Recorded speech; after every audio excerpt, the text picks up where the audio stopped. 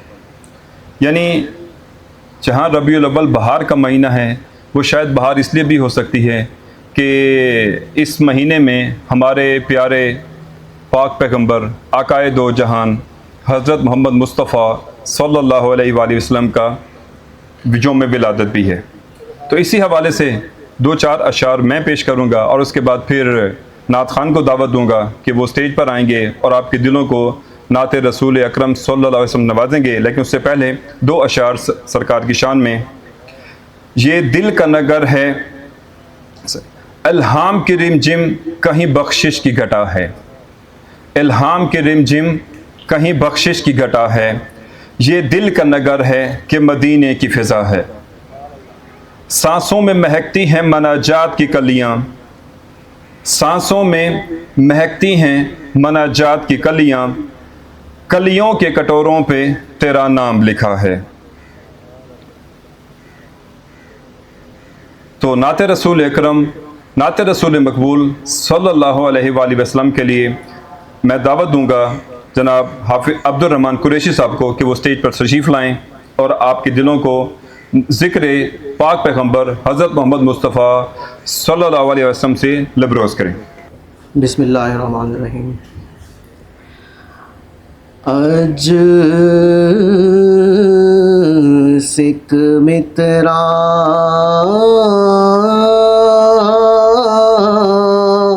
दिवधेरी क्यों दिलड़ी उदास घनेड़ी लूनू विच शौक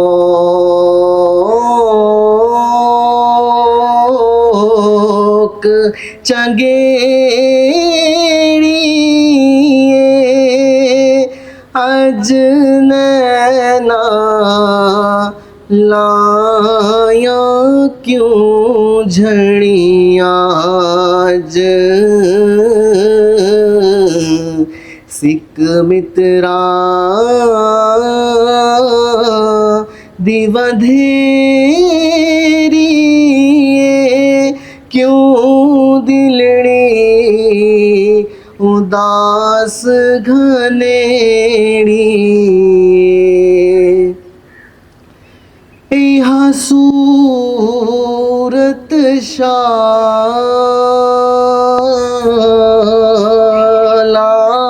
पेश नजर रहे वक्ते नज़ाते रोज़े हशर यहाँ सूरत शाला पेश नजर रहे वक्ते नज़ाते रोज़े हशर विच कबर ते पुल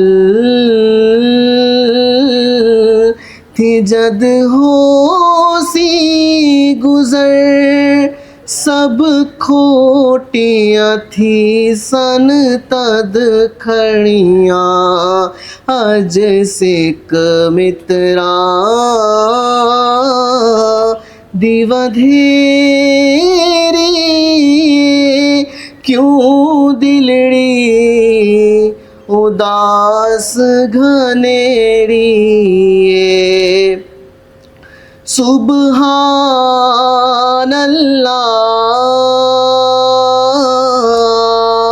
माज मना का मासना का मक मला का सुबहान अल्लाह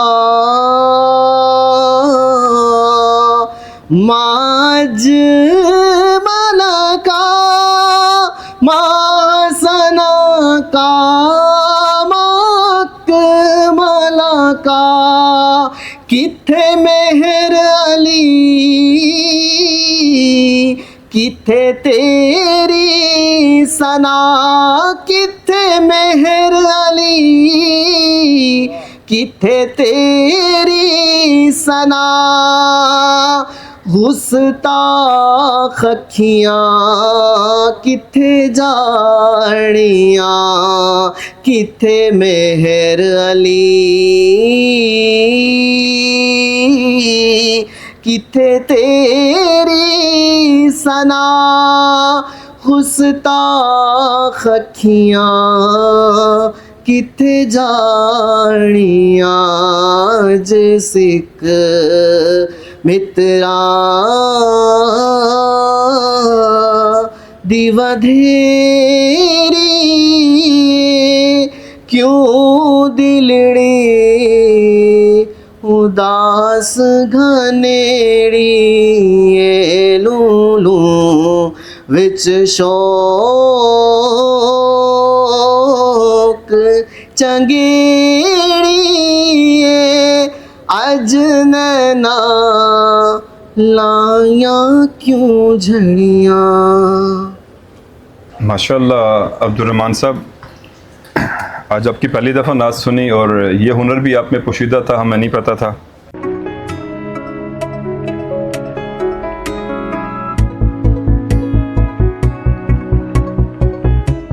So, my dear audience, my dear prospective chartered accountants, as you people are here for the introductory session of CFAP, what new scheme ICAP has launched and what sort of options you people have. For these detailed discussion, I request the renowned chartered accountant, Mr. Kashif Adil, the senior faculty member of SCAN School of Accountancy, Multan. I request him to please come on the stage and discuss with the students about the new scheme. So I request you people all to please give him a big round of applause so that I have no certainty. अस्सलाम वालेकुम। अच्छा जी, life after Kaif, actually जो आज का हमारा इस presentation का जो स्पेसिफिकली मेरा स्कोप है उसमें हम 4 चीज़ों को कवर करेंगे। आई कैप के CFAP के प्रोसेस में जो 3 ट्रेनिंग ऑप्शंस हैं, उन 3 ट्रेनिंग ऑप्शंस को हम ना सिर्फ ये कि ऑप्शंस को डिस्कस करेंगे, उनकी टाइमलाइन को भी डिस्कस करेंगे और हर ऑप्शंस के जो एडवांटेजेस और डिसएडवांटेजेस हैं उन पर भी बात करेंगे। दूसरे नंबर पे मैं कुछ आई कैप के रेलिवेंट जो है ना फ्रीक्वेंटली आस्क्ड क्वेश्चंस में से सर्टन पॉइंट्स आप लोगों के साथ डिस्कस करूंगा जो कॉमनली स्टूडेंट्स की क्यूरीज बहुत आ रही थी। अभी रिसेंटली आई कैप ने फ्रीक्वेंटली आस्क्ड क्वेश्चन शेयर किए हैं जो कि मुसलसल अपडेट होते रहेंगे, उनमें उन काफ़ी चीज़ों का जवाब है और 1-2 मैं कैफ से रिलेटेड भी कर दूंगा डिस्कस, ताकि आप अपने जूनियर्स को भी बेहतर गाइड कर सकें। तीसरा एरिया हमारा CFAP के सब्जेक्ट की सिलेक्शन पर होगा कि हमें सब्जेक्ट्स कैसे सेलेक्ट करने चाहिए, उनके अंदर की फैक्टर्स क्या हैं। और नंबर 4 पर हम स्कैन्स मुल्तान में जो आज ये लॉन्च कर रहे हैं, ब्रीफली इसके बारे में कुछ पॉइंट्स को मैं डिस्कस करूंगा। तो सबसे पहले हम ट्रेनिंग ऑप्शंस की अगर बात करते हैं तो हमारे पास 3 ट्रेनिंग ऑप्शंस हैं और ये याद रखना है आपने कि ये ट्रेनिंग ऑप्शंस इररिवोकेबल हैं। इररिवोकेबल से मुराद ये है कि एक मरतबा जो ट्रेनिंग ऑप्शन आप पिक कर लेंगे उसके बाद आप उसको चेंज करके दूसरे ऑप्शन की तरफ नहीं जा सकते। और ये 3 ऑप्शंस हैं कि PRC और कैफ कंप्लीट करने के बाद, यहाँ पे कैफ कंप्लीट करने का मतलब होगा जब आपने कैफ के 8 सब्जेक्ट्स भी पास कर लिए हैं और हैंड्स ऑन कोर्सेज भी आपके कंप्लीट हो गए हैं PPE का और MS ऑफिस का। इसके बाद आपके पास एक ऑप्शन है स्टडी प्लस ट्रेनिंग का, जो कि टिपिकल ऑप्शन है। जैसे आर्टिकल्स ऑलरेडी पास्ट में भी आई कैप में ऑप्शन मौजूद था कि आप स्टडी भी करते हैं और उसके साथ ट्रेनिंग भी कर रहे होते हैं।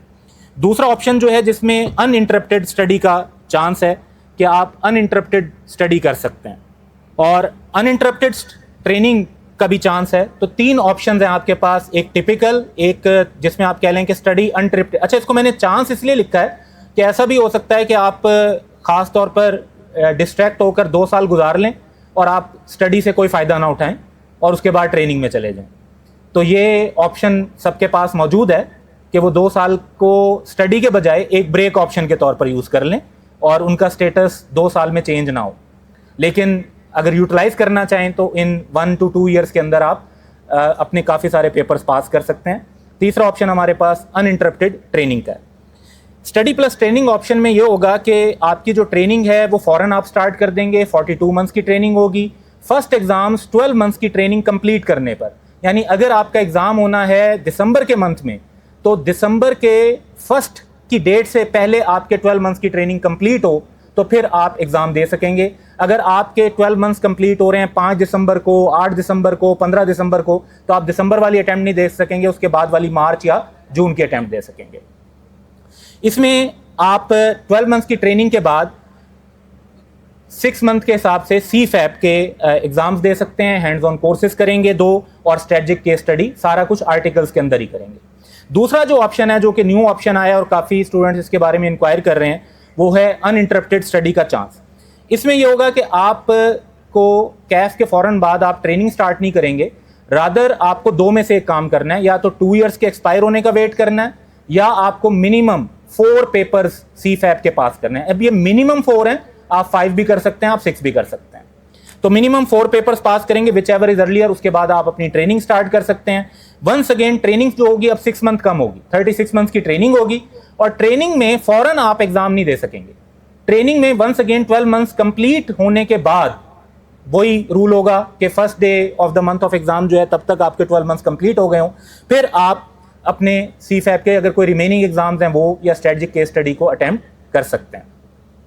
तीसरा ऑप्शन अनइंटरप्टेड ट्रेनिंग का है। वंस अगेन इसमें भी ट्रेनिंग फौरन स्टार्ट हो जाएगी, ट्रेनिंग की ड्यूरेशन कम है, which is just 30 months 2.5 years, और इसमें जब आपकी ट्रेनिंग कंप्लीट हो जाएगी, कंप्लीट होने के बाद आप एग्जाम्स में अपेयर होंगे, सारे CFAP के पेपर भी तभी देने होंगे, हैंड्स ऑन कोर्स भी तभी करना होगा, और स्ट्रेटजिक केस स्टडी भी तभी करनी होगी। अगर हम इन तीनों स्कीम्स की टाइमलाइन को कंपेयर करें, जो एक की एरिया है, और ICAP ने जो टाइमलाइन दी हुई है इससे मैं थोड़ा सा डिसएग्री करता हूं, क्योंकि इन्होंने PRC को लिया 2 मंथ्स में। वो ICAP ने अपने हिसाब से देखा है कि बस बच्चा जब एग्जाम के लिए फीस जमा करवाएगा और पेपर देगा तो उसमें 2 महीने लगेंगे। उससे पहले पढ़ने वाला को उन्होंने यूं रखा है जैसे वो पढ़ना जरूरी नहीं होगा। प्रैक्टिकली 2 मंथ्स में PRC पढ़कर एग्जाम फॉर्म सबमिट करवा के पास नहीं होता। तो ये 2 मंथ्स वाली बात थोड़ी सी ऑड है। लेकिन इन्होंने देखें 3 ऑप्शन डिस्कस किए हैं, 5 years 2 months, 5 years 8 months, 6 years 2 months. ये ICAP ने अपने सिलेबस स्ट्रक्चर में दिया हुआ है। हम इससे थोड़ा सा डिफरेंट वे में बात करेंगे, और मैं इससे डिफरेंट थोड़ा सा टाइमलाइन आपके साथ शेयर करूंगा। तो हम जो टाइमलाइन अभी शेयर करेंगे, याद रखें थोड़ी सी जजमेंट बेस्ड है। तो जस्ट लाइक यू, मैं भी फ्यूचर को नहीं देख सकता, तो एग्जैक्टली कौन सा बच्चा कैसे करेगा, हम एक एवरेज रीजनेबल बात भी करेंगे, और मिनिमम टू एक थोड़ा सा मैक्सिमम साइड की भी बात करेंगे। सबसे पहले आप PRC यानी और CAF हैंड्स ऑन कोर्सेज के साथ अगर करें तो ये 18 to 24 मंथ्स का काम है। यानी अगर आप फर्स्ट 5 to 6 मंथ्स में PRC करते हैं, और उसके बाद आप 4 पेपर ग्रुप A के कर लेते हैं, और फिर 4 पेपर ग्रुप B के कर लेते हैं, तो 18 मंथ्स में PRC प्लस CAF हो सकता है। और अगर हम रीजनेबल वे में चलें, जैसा कि हम यहाँ पे टिपिकली देखते भी हैं कि सारे प्रोसेस में हमें तकरीबन 2 इयर्स लग जाते हैं, अगर हम फर्स्ट अटेम्प्ट भी चलें, जिसमें हम 3-3 करके पेपर कर रहे होते हैं और कभी 2 पेपर्स के साथ हैंड्स ऑन कोर्सेज कर रहे होते हैं। तो 18 to 24 मंथ्स का टाइम रीजनेबल है, लेकिन मैं समझता हूँ कि 2 इयर्स हमें जहन में रखना चाहिए तीनों ऑप्शन में। अब तीनों ऑप्शन अगर हम अपने सामने लाते हैं तो उनके अंदर फिर आगे जो डिफरेंस क्रिएट होता है वो ये है कि प्री ट्रेनिंग, आपको जो स्टडी प्लस ट्रेनिंग ऑप्शन है उसमें तो प्री ट्रेनिंग टाइम है ही नहीं, और अनइंटरप्टेड ट्रेनिंग में भी नहीं है।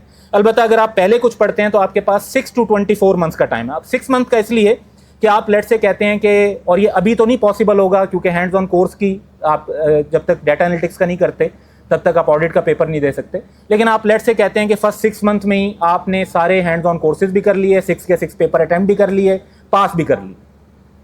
ठीक है, मतलब बहुत ही आइडियलिस्टिक, जस्ट इन ड्रीम्स वाली बात। तो वो लेट से कर लिए, और इनफैक्ट होगा ये इतनी ड्रीम वाली बात भी नहीं है। 1-2 कहानियां आपको आ जाएंगी डिस्टर्ब करने, जो फिर बहुत सारे लोगों को और को ख़राब करेंगी, क्योंकि जो एक्सेप्शंस होती हैं वो नॉर्मल रूटीन से डिफरेंट चीज़ होती है, और बहुत सारे लोग दे fail to realise this.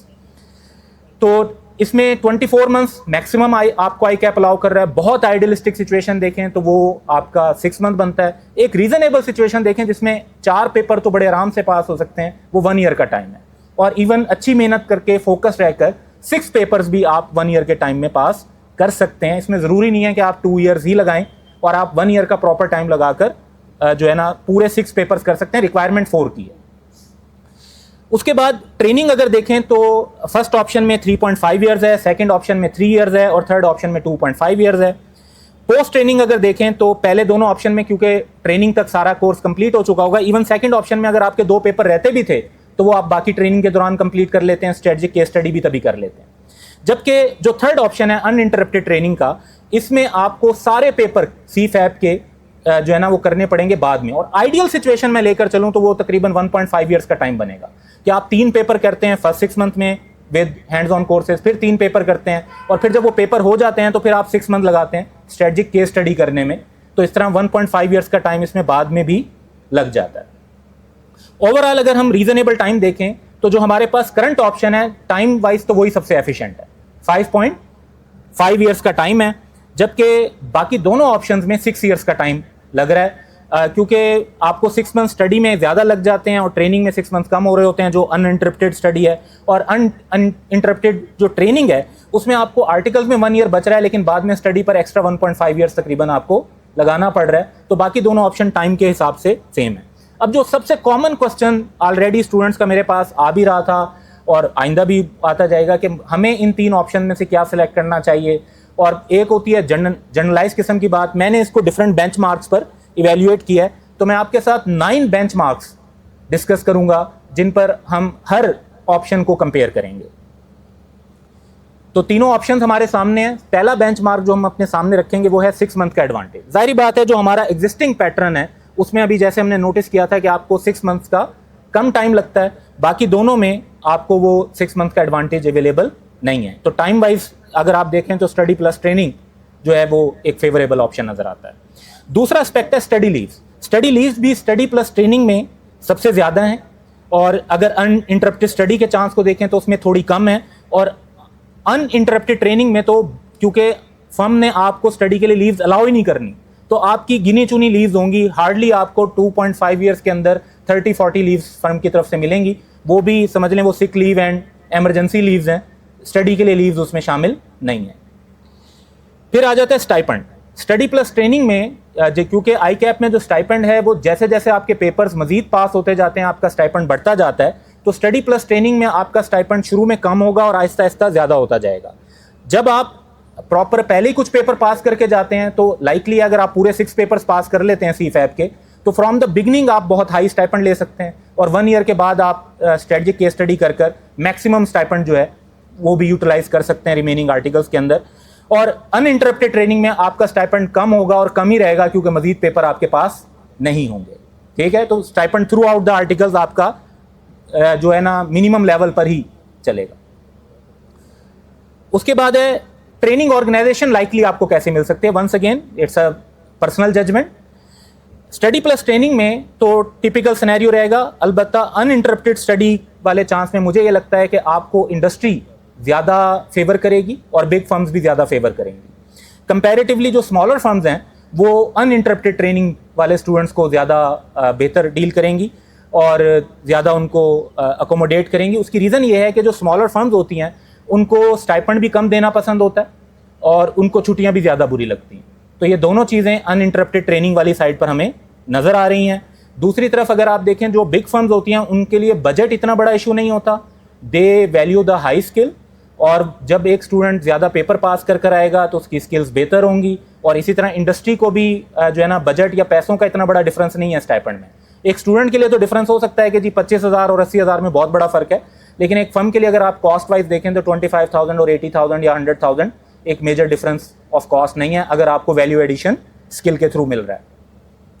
So training opportunities में मेरा पर्सनल ख्याल ये है कि स्टडी प्लस ट्रेनिंग में वाले ऑप्शन में तो अभी भी चैलेंजिंग रहेगा आपके लिए आर्टिकल्स को सर्च करना और उसमें फर्म्स के अंदर अप्लाई करना। अलबत्ता बाकी दोनों ऑप्शंस में आपको आर्टिकल्स की अपॉर्चुनिटीज़ मिलना थोड़ा आसान हो जाएगा। वो इस तरह से कि जो बिगर फर्म्स हैं वो ज़्यादा पेपर वालों को अच्छा सपोर्ट प्रोवाइड करेंगी और उनके लिए आसान होगा कि वो उनके क्राइटेरियाज़ को मीट कर लें। अगर आपके कैफ लेवल पे ज़्यादा अटैम्प्ट्स भी लग गई हैं तो अब आपके क्योंकि CFAP के 4 या पूरे 6 पेपर पास हैं तो अब आपको प्रूव करने की ज़रूरत नहीं है कि आप एडवांस प्रोफेशनल बन सकते हैं या नहीं। आप फर्म ऑलरेडी जो है ना इस चीज़ को जानती है तो वहाँ पे आपको एडवांटेज मिल जाएगा। और स्मॉलर फर्म्स क्योंकि कम स्टाइपेंड की वजह से अनइंटरप्टेड ट्रेनिंग को फेवर कर रही होंगी तो वहाँ पे भी मुझे लगता है कि आपको आर्टिकल्स की अपॉर्चुनिटी पहले से ईजियर मिल जाएंगी। ट्रेनिंग का फोकस, ट्रेनिंग के दौरान भी एक बहुत बड़ा चैलेंज होता है कि अगर आपने ट्रेनिंग भी करनी है तो आप वहाँ पे अपने स्टाफ को, सीनियर को, जूनियर को, इनको भी नेविगेट कर रहे होते हैं, क्लाइंट्स को नेविगेट करना, ट्रैवल करना, नई चीज़ें जो प्रैक्टिकली सीख रहे हैं उन पे फोकस करना और साथ स्टडी पे फोकस करना। ये जो हमारा करंट मॉडल है इसके अंदर ये चैलेंजिंग है, जबकि बाकी दोनों मॉडल में क्योंकि आप या तो ऑलरेडी स्टडी कर चुके होंगे या पता होगा कि पेपर देने ही नहीं 2.5 साल, तो आपका ट्रेनिंग पे फोकस बेहतर होगा। बट इसमें मुझे ये लगता है कि जो अनइंटरप्टेड स्टडी का चांस है ये सबसे बेहतर है, क्योंकि आप ऑलरेडी अगर पेपर पास कर चुके होंगे तो नॉलेज, जिस तरह प्रैक्टिकल का फ़ायदा पढ़ने पर होता है उसी तरह पढ़ने का फ़ायदा प्रैक्टिकल पर भी होता है। तो वहाँ पे आप क्योंकि एडवांस पेपर्स भी काफ़ी पढ़ चुके होंगे तो आप प्रैक्टिकली अपनी नॉलेज को, एडवांस नॉलेज को बेहतर वे में अप्लाई कर पा रहे होंगे। नेक्स्ट, ट्रेनिंग की प्रोग्रेस। अगर हम फर्स्ट ऑप्शन देखें तो जो हमारे यहाँ टिपिकली अभी जिस तरह मैंने भी आर्टिकल्स किए, जो ऑलरेडी स्टूडेंट आर्टिकल ट्रेनिंग में है, जो वो कर रहे हैं, वो ये है कि आप ग्रेजुअली अपने आर्टिकल्स के अंदर आपकी अपॉर्चुनिटीज़ इंक्रीज़ होती हैं। आप बहुत टिपिकली एक बड़ा स्लो पैटर्न होता है जूनियर से सेमी सीनियर और semi senior to senior and job in charge का, तो ग्रेजुअली इंक्रीजिंग प्रोग्रेस होगी करंट सिस्टम में। तो अलबत्ता अनइंटरप्टेड स्टडी वाले में मुझे ये लगता है कि एक स्टूडेंट की जो प्रोग्रेस होगी वो कंपैरेटिवली फास्ट होगी, फास्टर ग्रोथ होगी, क्योंकि उनके पेपर एडवांस पास होंगे। तो जैसे ही वो थोड़ा सा प्रैक्टिकली इन हो जाते हैं फर्म में, फर्म के लिए भी पॉसिबल होगा कि उनको जो higher level of opportunities offer करें। जबकि जो अनइंटरप्टेड ट्रेनिंग है, क्योंकि इनका एजुकेशनल बैकग्राउंड में कोई इंप्रूवमेंट नहीं आ रही होगी एज सच, तो इनके लिए जो ग्रोथ होगी वो सिर्फ प्रैक्टिकल एक्सपीरियंस की बेस पर होगी, और इनका जो ग्रोथ का पेस होगा वो कंपैरेटिवली स्लोअर होगा। तो study growth, progressive growth and slower growth. Practical exposure during studies, ये एक बड़ा की पॉइंट ये होता है कि जी हम एडवांस ऑडिट का पेपर देते हैं, ऑडिट किया हुआ होता है तो बड़ा आसान हो जाता है, यस, और रिपोर्टिंग स्टैंडर्ड भी हमारे, क्योंकि हमने प्रैक्टिकल एक्सपोजर हासिल किया हुआ हो तो वो भी आसान हो जाता है। लेकिन इसमें एक फैक्ट आपको ध्यान में रखना है, आप कभी भी प्रैक्टिकल एक्सपोजर ऐसा हासिल नहीं कर सकते कि आप कहें कि मैंने हर IFRS की हर requirement during the practical exposure apply कर ली। तो कुछ, फॉर एग्जाम्पल एक बच्चा कर रहा है, उसने शायद बैंकिंग साइड पे ऑडिट की हो, वो उस एरिया को बहुत अच्छा ग्रिप कर लेगा, दूसरे एरिया को नहीं कर पाएगा। एक दूसरा बच्चा मैन्युफैक्चरिंग साइड को ग्रिप कर लेगा, वो फाइनेंशियल सेक्टर को उस तरीके से ग्रिप नहीं कर पाएगा। तो कुछ एरियाज में आपको एडवांटेज मिल जाता है, हर एरिया में एडवांटेज नहीं मिलता। टिपिकल जो एडवांटेज होता है वो 25 to 30% एरियाज में होता है। और क्या ये पॉसिबल है कि प्रैक्टिकल एक्सपोजर ना हो तो हम चीज़ों को पढ़ सकें, एडवांस लेवल के पेपर्स को? बिल्कुल पॉसिबल है, क्योंकि ऑडिट तो आपने ऑलरेडी भी नहीं किया हुआ। फाइनेंशियल स्टेटमेंट्स आप बनाते आ रहे हैं, हालांकि आप प्रैक्टिकली कहीं नहीं बैठे। आपको बैंक रिकंसिलेशन बनानी आती है, आज तक आपने शायद रियल लाइफ में बैंक स्टेटमेंट पता नहीं देखी है या नहीं देखी। आपको सेल्स रिटर्न की जर्नल एंट्री रिकॉर्ड करनी आती है, डेबिट नोट जो है वो रियल लाइफ में पता नहीं देखा है या नहीं देखा। तो प्रैक्टिकल एक्सपोजर एक हेल्प देता है, एक कॉन्फिडेंस जरूर देता है, लेकिन प्री रेक्विजिट नहीं है पेपर्स को स्टडी करने के लिए और पास करने के लिए। सो स्टडी प्लस ट्रेनिंग में आपका एक्सपोजर बेहतर होता है। अनइंटरप्टेड ट्रेनिंग में मुझे ये लगता है कि आपको क्योंकि अपॉर्चुनिटीज कम मिल रही होंगी, तो मैंने इसमें यस के साथ स्टेरिक लगाया कि इतना बड़ा एडवांटेज नहीं होगा, और आपको जो अनइंटरप्टेड स्टडी है उसमें ये वो जो 25 से 30% एरियाज की कॉन्फिडेंस वाइज आपकी अंडरस्टैंडिंग इंप्रूव होती है, उसका एडवांटेज नहीं मिल रहा होगा। चांसेस ऑफ क्वालिफाइंग, अगर इस सारे सिस्टम को देखें तो चांसेस ऑफ क्वालिफाइंग जो स्टडी प्लस ट्रेनिंग में वो मॉडरेट है, और ये रिजल्ट्स जो अभी चल रहे हैं हमारे पास, कई पेपर्स में पास रेट जो है वो 8 to 12% की रेंज में है, और कुछ पेपर्स में 20 से 25% है। ये वो बच्चे हैं जो कैफ क्वालिफाई कर चुके होते हैं, क्योंकि one of the key challenges is that कि मेजॉरिटी ऑफ स्टूडेंट्स आर्टिकल्स के साथ स्टडीज को हैंडल नहीं कर पाते। तो अभी जो हमारे रिजल्ट्स हैं CA फाइनल के वो बहुत लो हैं। इस बार जो रिजल्ट आया था जून के एग्ज़ाम का, उसमें 537 ICAP के मेंबर्स क्वालिफाई हुए, ये रिकॉर्ड था। अगर आप कैफ का नंबर देखें हर अटेम्प्ट में, तो वो अभी भी इससे 6 गुना ज़्यादा है, यानी पीछे से जो बैकलॉग है वो क्लियर नहीं हो पाता, मेजॉरिटी अभी भी पास नहीं हो पाती। ये चांसेस अनइंटरप्टेड स्टडी के साथ क्वालिफाई करने के काफ़ी ज़्यादा बढ़ जाते हैं, और मेरा एक पर्सनल ओपिनियन ये है कि अनइंटरप्टेड ट्रेनिंग जो है उसके अंदर आपके क्वालिफाई करने के चांसेस बहुत कम आ जाएंगे। एक तो काफ़ी लॉन्ग स्टडी ब्रेक आ जाती है, प्लस ये कि उसमें फिर जॉब ऑफर्स के साथ आपको पढ़ना, फिर ये प्रेशर होना कि आपने अब फैमिली के लिए प्रोवाइड करना है या कुछ ना कुछ ऐसा करना है जिसमें आप फाइनेंशियली स्टेबल हों, वो आपकी स्टडीज़ को डिफ़िकल्ट कर देता है। एक मरतबा आप वर्किंग लाइफ में चले जाते हैं, दोबारा आपका फोकस होकर बैठना और पढ़ना ये थोड़ा सा मुश्किल काम होता है। इवन हम भी आजकल कोई 3-4 घंटे का कोर्स भी करते हैं, तो बाजू का 4 घंटे कंसेक्टिव निकालना भी पॉसिबल नहीं होता, वो भी 1-1 घंटे का बीच में से टाइम निकाल कर फिर कर रहे होते हैं। तो ये सर्टन फैक्टर्स हैं, और इस पर मैं आपको अपना ओपिनियन दे देता हूँ। डिसीजन जाहिर बात है आप लोगों ने करना है। मेरा पर्सनल ओपिनियन ये है कि if you have a really good training opportunity in your hand, कि आपका कैफ का रिजल्ट आता है एक अच्छी फर्म Big 4 की तरफ से, आपको आपकी मर्जी की, आपकी पसंद की टॉप 10 जो भी आपकी पसंद है वहाँ की आर्टिकल अपॉर्चुनिटी मिल रही है, तो उसको ग्रैब कर लें and go for the first option, study plus training. अब इस बात के क्योंकि चांसेस काफ़ी कम है, तो शायद मेजॉरिटी को जो सूट करेगा वो सेकंड ऑप्शन करेगा। और थर्ड ऑप्शन जो है ना, उसमें मुझे रेड साइड बहुत ज़्यादा नज़र आ रही है, तो too less advantages to weigh in, क्योंकि ओवरऑल कंपैरिजन करें तो इसमें इतने एडवांटेजेस नज़र नहीं आ रहे। तो ये मैं जनरली रेकमेंड नहीं करूँगा, अनलेस कि आप कहें कि मैं पढ़ पढ़ के बहुत थक गया हूँ, my brain needs the break, और अभी काम करना है, work exposure is something which I am looking forward to, और फिर स्टडीज़ जो हैं वो देखी जाएगी, या मेरा इरादा ही नहीं है CA क्वालिफाई करने का, मैंने आर्टिकल्स पूरे करने हैं, उसके बाद जो है ना गवर्नेंस एंड एथिक्स का कोर्स करेंगे और मैं अपने नाम के साथ CA के बजाय CBA लिखूंगा, तो फिर अनइंटरप्टेड ट्रेनिंग जो है वो आपके लिए वर्क कर सकती है। वरना मुझे ये लगता है कि जो थर्ड ऑप्शन है ये as such very less likely to be beneficial to many people, और मोस्ट लाइकली जो है वो बीच का ऑप्शन है, अनइंटरप्टेड स्टडीज़ का चांस है, जो ज़्यादा लोगों को सूट करेगा। अब कुछ रेलिवेंट क्वेश्चंस, और मैं कोशिश करूंगा कि मैं इनको ज़रा क्विक गुजारूं, टू द पॉइंट बात करूं, क्योंकि ये ICAP की वेबसाइट पर मौजूद हैं और आप फर्दर डिटेल इसको देख सकते हैं। एक क्वेश्चन हमारे पास है कि ICAP की इक्विलेंस, HEC की तरफ से CA क्वालिफाइड की जो इक्विलेंस है वो MCOM degree involving 16 years of schooling in Pakistan के इक्विलेंट है, और अलबत्ता ICAP जो है कोई बैचलर डिग्री इस तरीके की ऑफ़र नहीं करता।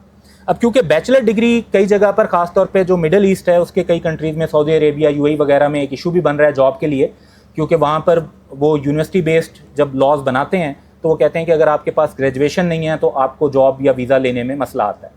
उसका कुछ हद तक सोल्यूशन जो है वो ICAP की तरफ से रेगुलेशन में आ चुका है कि स्टूडेंट्स जिनकी वेरीफाइड सर्टिफिकेट CAF होना चाहिए वो सर्टन यूनिवर्सिटीज़ में अप्लाई कर सकेंगे, यानी यूनिवर्सिटीज़ इस तरह के प्रोग्राम लॉन्च करें। ICAP ने अरेंजमेंट इस तरह का बनाया है जिसमें पाकिस्तान स्टडीज़, इस्लामिक और रिलीजियस स्टडीज़ जो हैं वो उस यूनिवर्सिटी से पास करेंगे, बाकी कोर्सेज़ जो थीसिस वगैरह की कुछ रिक्वायरमेंट होगी वो पूरी करेंगे, और उनको एक्चुअली जो है ना 60 क्रेडिट आवर्स तक की एग्जाम्शन मिल रही हैं। तो काफ़ी एग्जाम्शंस मिल जाएंगी, कुछ उन्हें मज़ीद करना पड़ेगा और वो एलिजिबल होंगे BS program in accounting and finance के लिए। अब इस पर स्कैन्स लाहौर में ऑलरेडी इनिशिएटिव लिया जा चुका है, और हम मुल्तान में भी इसको जो है इन प्रोसेस हमने रखा हुआ है कि हम यहाँ के जो हमारे स्टूडेंट्स हैं उनके लिए इस तरीके का कुछ मैकेनिज़्म ऑफ़र करें कि जो हमारे पास CFAP कर रहे हों उनको साथ के साथ हम ग्रेजुएशन के प्रोसेस के अंदर भी इनकॉर्पोरेट करने के लिए अप्रूवल्स ले लें, और मुल्तान में ही रहते हुए आप ये चीज़ें हासिल कर सकें। तो उस पर हम अभी वर्क करेंगे। मज़ीद डिटेल इसकी आपको अरसलान आरिफ साहब बताएंगे। अच्छा, ये एक CAF से रिलेटेड इशू है, क्योंकि CAF में ये रूल है कि अगर किसी स्टूडेंट के ग्रुप A के 2 पेपर्स पास होंगे तो वो फिर ग्रुप B का कोई पेपर अटेम्प्ट कर सकता है। इसमें क्वेश्चन ये आता है कि अगर किसी बच्चे का लेट से एक पेपर बिजनेस लॉ का पास है जो कि हाफ पेपर बनता है, और एक पेपर लेट से टैक्स का पास, तो ये तो 1.5 बने, क्या वो ग्रुप B से कोई पेपर पिक कर सकते हैं? और ICAP ने उसका जवाब दिया कि यस कर सकते हैं। हालांकि कैलकुलेशन वाइज ये क्या बनेगा 1.5, लेकिन ये लोग भी ग्रुप B से पेपर ले सकेंगे। आपके जो स्टैंडर्ड्स का रूल है IFRS, ISAs और कोड ऑफ एथिक्स, इसमें ICAP ने रूल ये रखा हुआ है कि एग्जाम के मंथ से 6 मंथ गुजरने चाहिए, 2 में से whichever is later. ICAP का स्टडी मटेरियल का पब्लिश होना और इशूइंग अथॉरिटीज की तरफ से इशू होना, दोनों चीज़ों में से जो लेटर होगी उसको जब 6 मंथ गुजर जाएंगे एग्जाम मंथ से पहले तो वो एप्लीकेबल होगा। जबकि लॉ के सिलसिले में ICAP की तरफ से क्योंकि स्टडी मटेरियल नहीं आएगा, वो बेयर एक्ट पे काम करेगा, टैक्स और कॉर्पोरेट लॉज, उसमें ये रूल होगा कि जब लॉ इशू हो गया, लॉ बन गया, तो उसके जो 6 मंथ बाद एग्जाम्स हो रहे होंगे उसमें वो एग्जामिनेबल होगा। ठीक है, तो ये एक सिंपल रूल हमने ध्यान में रखना है। अब CFAP करने के लिए आपके पास टाइम पीरियड कितना है? ट्रेनिंग जब से स्टार्ट होगी तब से लेकर आपके पास 10 ईयर्स का टाइम है।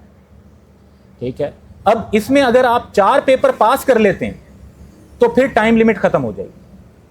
अगर आप इन 10 ईयर्स में 4 पेपर पास कर लेते हैं तो टाइम लिमिट खत्म हो जाएगी। फिर फॉर लाइफ कोशिश करते रहें, जो कि मेरी तरफ से तो यही है कि ना कीजिएगा, बल्कि कोशिश यही होनी चाहिए कि आप 10 साल को भी यूटिलाइज ना करें। मतलब कोई ज़रूरत नहीं है, अगर आप फोकस्ड होकर स्टडी करें और एक आध सेटबैक आ भी जाता है तो it's not a game of 10 years. ये 3 साल की नहीं तो 4 से 5 साल की गेम है मैक्सिमम, और आपको फोकस्ड रहकर इसको टाइमली कंक्लूड करना चाहिए। और स्ट्रेटजिक केस स्टडी अगर आपकी रहती हो, CFAP में आप पे डिबार नहीं लगा, तो फिर स्ट्रेटजिक केस स्टडी के लिए कोई लिमिट नहीं है।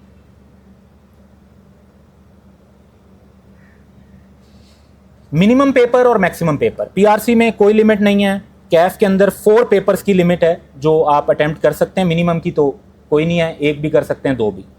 और एक ग्रेजुएशन कन्वर्जन कोर्स है, ये जो लोग यूनिवर्सिटी से ग्रेजुएट होंगे उनके लिए आई कैप ने किया हुआ है, इस पर काफ़ी डिटेल्स मौजूद हैं। उनके लिए भी है कि कोई रिक्वायरमेंट नहीं है, वो एक बार में 5 पेपर दे सकते हैं। इनफैक्ट वो ये 5 पेपर देकर डायरेक्ट कैफ इक्विवेलेंट हो जाते हैं। यूनिवर्सिटी से उन्होंने ऑलरेडी पीआरसी और कुछ पेपर किया हुआ होता है, जैसे बीकॉम में या बीएस अकाउंटिंग एंड फाइनेंस में। सीफैप में मिनिमम 2 पेपर्स की रिक्वायरमेंट है, आप एक पेपर अटेम्प्ट नहीं कर सकते, मिनिमम 2 पेपर्स, मैक्सिमम की कोई रिक्वायरमेंट नहीं है। आप एक सिटिंग में ऑल 6 पेपर्स अटेम्प्ट करना चाहें कर सकते हैं, 5 करना चाहें 4 करना चाहें, मिनिमम क्या है 2। हाँ, रहता ही अगर एक पेपर हो फिर एक कर सकते हैं। तो ये रिक्वायरमेंट सिर्फ स्कैन्स में नहीं है, जैसे हमारे यहां भी है ना कि एक पेपर में इनरोल नहीं करते, तो आई कैप में भी है कि वो एक पेपर में आपको सिटिंग नहीं करने देंगे सीफैप लेवल पे। अच्छा, अगर एक स्टूडेंट 2 पेपर्स का फॉर्म सबमिट करवाए और उसके बाद अपेयर एक ही पेपर में हो सीफैप में, तो जो दूसरा उसने अटेम्प्ट किया होगा और उसमें पास भी हो गया होगा तो वो पास कंसीडर नहीं होगा। ठीक है, तो इस रूल को सरकमवेंट करने की और चालाकी चलने की कोशिश नहीं करनी। ठीक है, जेन्युइन वे में फेल होना है। आई कैप इज़ वेरी सीरियस कि अगर आप उस पेपर को प्रॉपरली नहीं करते, अटेंडेंस टाइम तक नहीं बैठते, प्रॉपर उसके अंदर मार्किंग्स आपकी स्कीम आंसर शीट सब चीज़ों पर नहीं होती, तो आपका वो एक पेपर भी पास नहीं होगा। आपको 2 ही पेपर प्रॉपर देने हैं और मिनिमम 2 पेपर्स के लिए पढ़ना है। क्या एक स्टूडेंट स्ट्रेटजिक केस स्टडी के पेपर में कब अपेयर हो सकता है? ये जब उसके सीफैप के सारे पेपर पास हो जाएं, और अगर एक पेपर रहता भी हो, सीफैप का 5 पेपर पास हो गए, तो आखिरी एक पेपर के साथ भी आप स्ट्रेटजिक केस स्टडी अटेम्प्ट कर सकते हैं। क्या एग्जाम आउटसाइड पाकिस्तान हो जाएंगे? जैसे आर्टिकल्स कंप्लीट हो गए, आप बाहर जॉब के लिए चले गए, तो क्या आप बाहर से फिर रिमेनिंग पेपर दे सकते हैं? बिल्कुल दे सकते हैं। आई कैप ने अब जो है रिमोट प्रॉक्टरिंग ऑनलाइन स्टार्ट कर दी है, तो आप पेपर्स किसी भी कंट्री से दे सकते हैं। उसके लिए सर्टन रिक्वायरमेंट है, लैपटॉप, रूम और दूसरी सारी, वो आप पूरी करेंगे तो आप पेपर अटेम्प्ट कहीं से भी कर सकते हैं। ओपन बुक एग्जामिनेशन, आई कैप के ये जो सीफैप के सारे एग्जाम्स हैं, ये तकरीबन सारे ही ओपन बुक हैं। सीफैप 1 में जो आपको बुक्स अलाउड होती हैं वो हैंड बुक ऑफ IFRS है और कोड ऑफ एथिक्स की बुक है। सीफैप 2 में आपको बेयर एक्ट्स अलाउड होते हैं, लेकिन आपको बेयर एक्ट्स जो हैं वो हार्ड बाउंड वॉल्यूम में अलाउड नहीं होंगे। वो आई कैप पेपर के अंदर ही उसका एक ऑनलाइन वर्जन देगा आपको और आप उसको यूज़ कर सकते हैं, विच इज़ गुड कि आप उसमें सर्च भी लगा सकते हैं और उसमें सारा कुछ आप उसको ऑनलाइन यूज़ कर सकते हैं। जो सीफैप 3 सस्टेनेबिलिटी है, इसके अंदर भी आप को जो है आई कैप सर्टन मटेरियल प्रोवाइड करेगा। अभी इसकी डिटेल्स नहीं आई, थोड़े से बाद में आएंगी। सीफैप 4 जो BFD है, उसमें आई कैप फार्मूला शीट एग्ज़ाम में आपको प्रोवाइड करेगा, और दैट्स द ओनली थिंग जो अभी तक मेंशन है न्यू स्कीम में। और उस फार्मूलाज यानी फार्मूलाज आपको रट्टा लगाने की ज़रूरत नहीं, बाकी आपको पेपर करना है। सीफैप 5 जो टैक्स है, उसमें भी कॉर्पोरेट लॉज की तरह ही आपको बेयर एक्ट्स का ऑनलाइन वर्जन दिया जाएगा और आप उसमें सर्च कर सकते हैं और चीज़ों को वहाँ से कर सकते हैं। सीफैप 6 जो ऑडिट है, उसमें हैंड बुक जो है ISAs की और कोड ऑफ एथिक्स, ये 2 बुक्स आपको अलाउड होंगी, आप इनको लेकर जा सकते हैं। स्ट्रेटजिक केस स्टडी में प्री सीन मटेरियल जो आई कैप देता है वो आपको एग्जाम में भी अवेलेबल होगा, क्योंकि स्ट्रेटजिक केस स्टडी इसी तरीके से होगी जैसे ऑलरेडी ICAW और सीमा वगैरह में हो रही है कि आपको पेपर से कुछ दिन पहले ही एक डिटेल्ड सिनेरियो दे दिया जाएगा, आप उसको पढ़ें, एनालिसिस करें, मुख्तलिफ काम करें, अपने सारे जो भी स्वॉट एनालिसिस लगाना है, व्हाट इफ एनालिसिस करने हैं, सिनेरियो एनालिसिस करने करें, और जब पेपर का दिन आएगा तो आपको कुछ एक्स्ट्रा इन्फॉर्मेशन विद रिक्वायरमेंट दी जाएगी और आपने फिर वो उसके ऊपर रिस्पॉन्ड करना होगा उस कॉन्टेक्स्ट में जो प्री सीन मटेरियल आपको 25-30 सफ़े का पहले ही दिया गया होगा।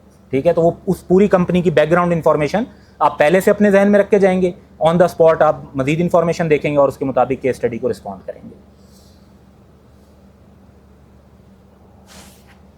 ड्यूरिंग आई कैप एग्जामिनेशन क्या आपको अपने वर्ड्स लिखने हैं या आई कैप का स्टडी टेक्स्ट? ये कैफ लेवल पे भी बहुत बात होती है, हम आपको ऑलरेडी यही चीज़ गाइड करते हैं। आई कैप ने इसको फ्रीक्वेंटली आस्क्ड क्वेश्चन में लिख कर दे दिया कि भाई वर्ड, कॉन्ट्रैक्ट और एग्रीमेंट सेम नहीं।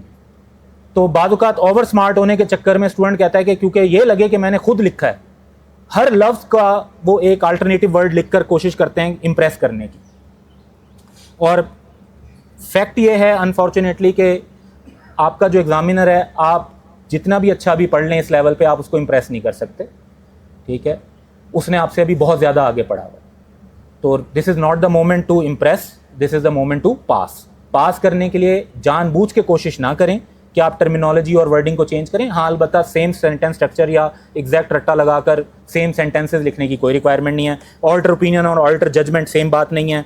मैस्लो हायरार्की ऑफ नीड्स अगर आप लिख रहे हैं तो जो उसने टर्म्स यूज़ किए हैं वही टर्म्स यूज़ करें, अपनी टर्म्स यूज़ नहीं करनी कि मैं तो इसको ये कहता हूँ, ठीक है।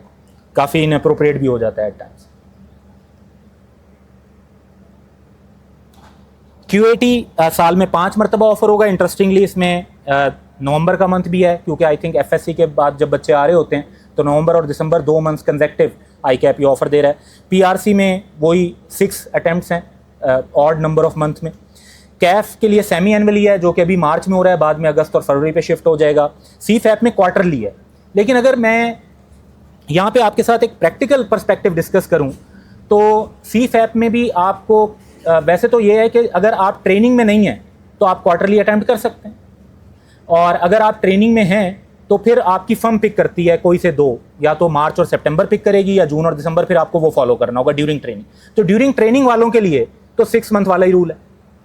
इवन बिफोर ट्रेनिंग भी अगर आप देखें तो अगर आप 3 मंथ्स में 2 पेपर तैयार करते हैं थोड़े टफ हो जाते हैं, ठीक है।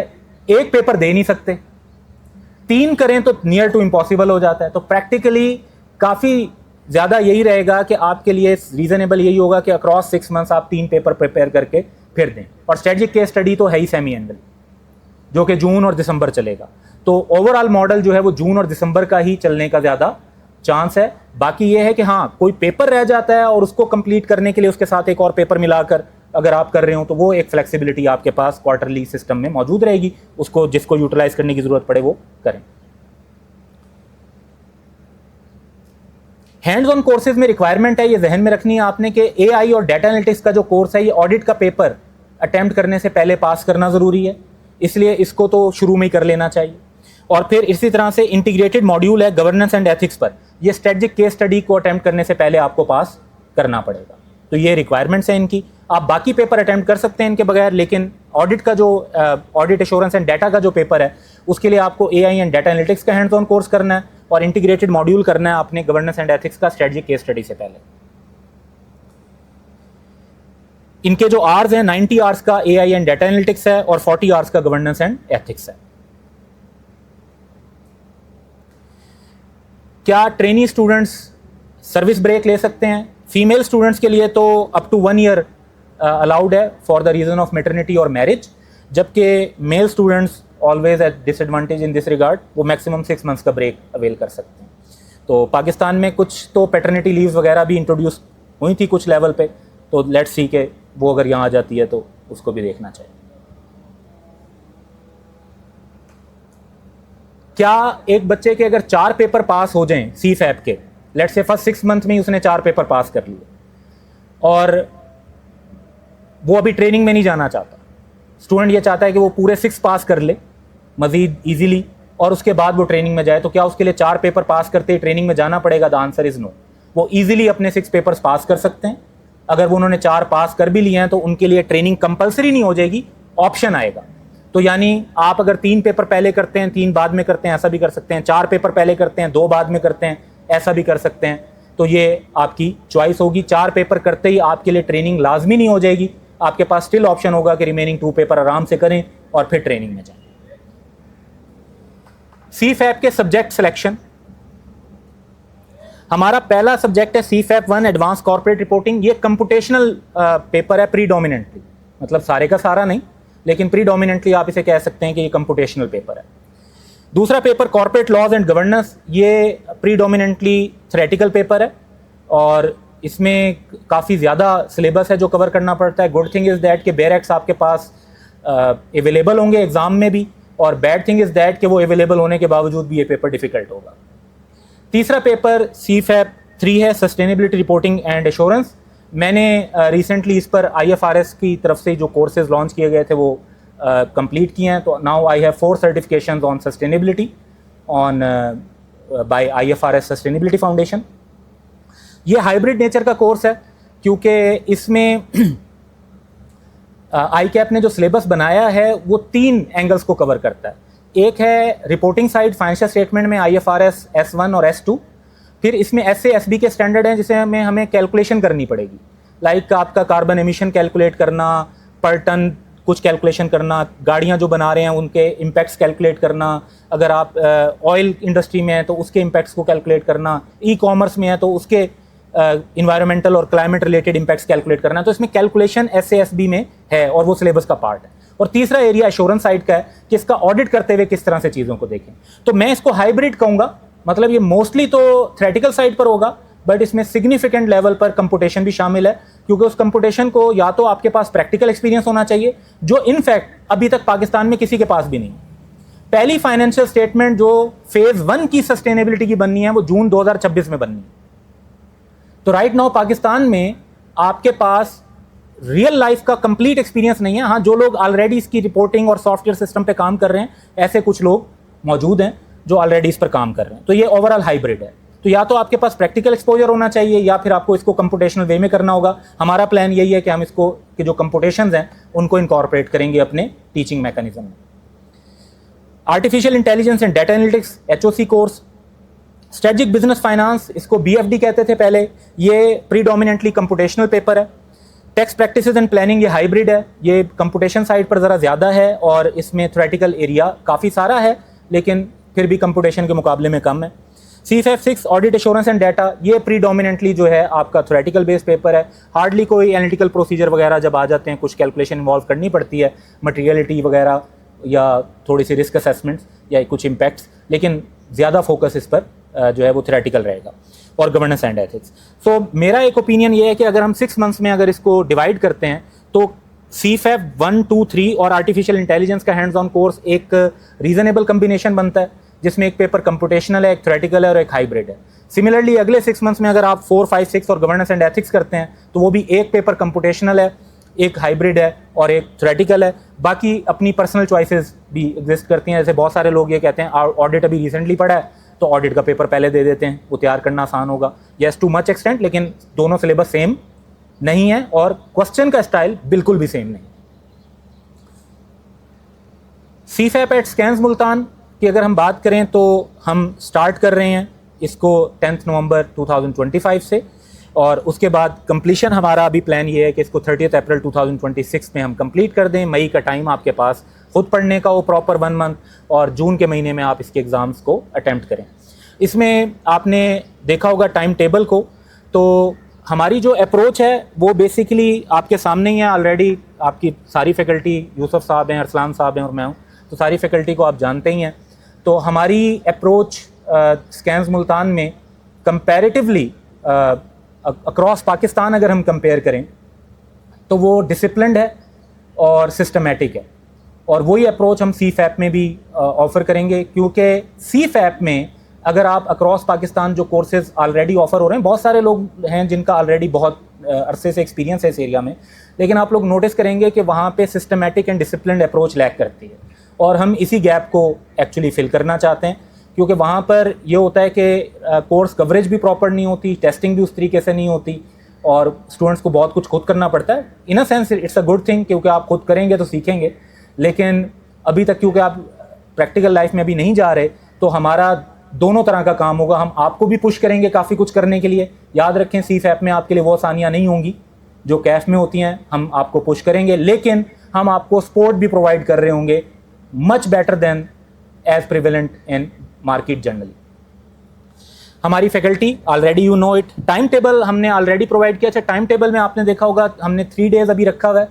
इसमें सर्टन सब्जेक्ट्स तो इन 3 डेज़ के साथ भी हम आपको कंप्लीट करवाएंगे, लाइक सस्टेनेबिलिटी, ऑडिट और इस तरह के सब्जेक्ट जो हैं वो आई एक्सपेक्ट के वो 3 डेज़ के साथ भी बड़े आराम से इस टाइम पीरियड में कंप्लीट होंगे। अलबत्ता जिस तरह से CFAP 1 है और प्रोबेबली CFAP 2 है और टैक्स है, ये ऐसे पेपर हैं जिनमें थोड़ा सा ज़्यादा टाइम की ज़रूरत होगी। तो वहाँ पे जो हमारे टीचर्स हैं वो एक्स्ट्रा क्लासेस भी इंगेज कर रहे होंगे, समटाइम्स वीकेंड्स पे, समटाइम्स रूटीन डेज़ में, जैसे जैसे टाइम अवेलेबल होता जाएगा, ताकि कोर्स कवरेज को कंप्रोमाइज़ ना किया जाए।